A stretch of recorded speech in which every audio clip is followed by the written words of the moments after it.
नमस्कार। हर तरफ सिर्फ सैंड ही सैंड। उसके बीच बीच में जन्मा है कुछ कैक्टस।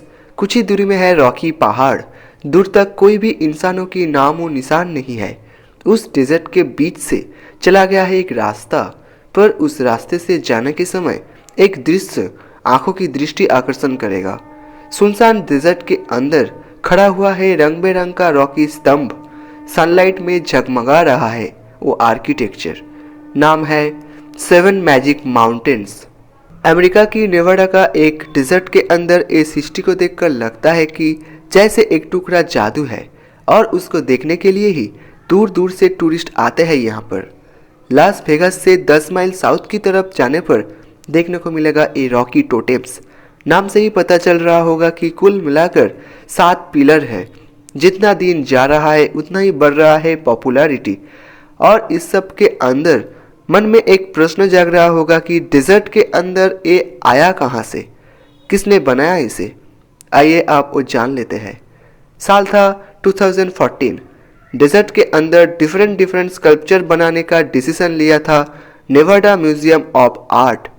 प्लानिंग तो हुआ था, पर ये होगा कैसे। बाकी आर्ट फॉर्म से डिफरेंट इस आर्ट का भार दिया गया था उगो रंडिनोने को। जन्म स्विट्जरलैंड में हुआ था, पर उगो अमेरिकन है। उनके हाथों से ही स्लोली जन्म लिया 7 मैजिक माउंटेन्स। आर्टिस्ट का कहना है कि ये पिलर नेचुरल और आर्टिफिशियल के बीच का एक क्रिएशन की प्रतीक है। एक तरफ माउंटेन्स, डेजर्ट, लेक के जैसे नेचुरल क्रिएशन, और ठीक उसके विपरीत है इंसानों की बनाया हुआ हाईवे। 2015 से शुरू हुआ निर्माण काम और पूरा होने में समय लगा 1 साल। इस स्कल्पचर के लिए हर एक पत्थर लिया गया था उसी डेजर्ट से ही। फर्स्ट बोल्डर्सों को माप के अनुसार काट के छोटा किया गया था। उसके बाद इस सब को एक के बाद एक सजा के बनाया गया था एक एक पिलर। हाइट 30 फीट या उससे ज़्यादा। हर एक पत्थर को डिफरेंट कलर किया था आर्टिस्ट। भूकंप से बचने के लिए हर एक पत्थर के बीच में होल करके लोहे का रॉड घुसा दिया गया है, पर वो आम लोगों के नज़र में नहीं आएगा। ये निर्माण इतना भी आसान नहीं था। डेजर्ट होने की वजह से दिन में टेम्परेचर 40 डिग्री सेल्सियस से ज़्यादा रहता था। पीने का पानी तो बहुत दूर, छाया में विश्राम लेने के भी मौका नहीं था, और उसके ऊपर था डेंजरस रैटल स्नेक का डर।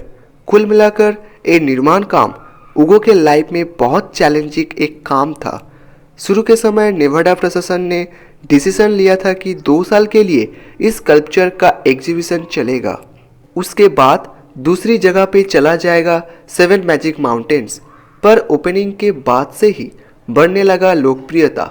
इस परिस्थिति में अमेरिका की ब्यूरो ऑफ लैंड मैनेजमेंट इस एग्जीबिशन की टाइम लिमिट और भी 3 साल बढ़ा दिया था। 3 साल की टाइम लिमिट खत्म हुआ है बहुत पहले, पर उगो के बनाया हुआ ओक स्कल्पचर अब भी वहाँ पर ही है। आज भी सूखे हुए डेजर्ट के अंदर लोगों की मन को तृप्ति देता है ये आश्चर्य स्कल्पचर। नमस्कार, आप देख रहे हैं हाईलाइट।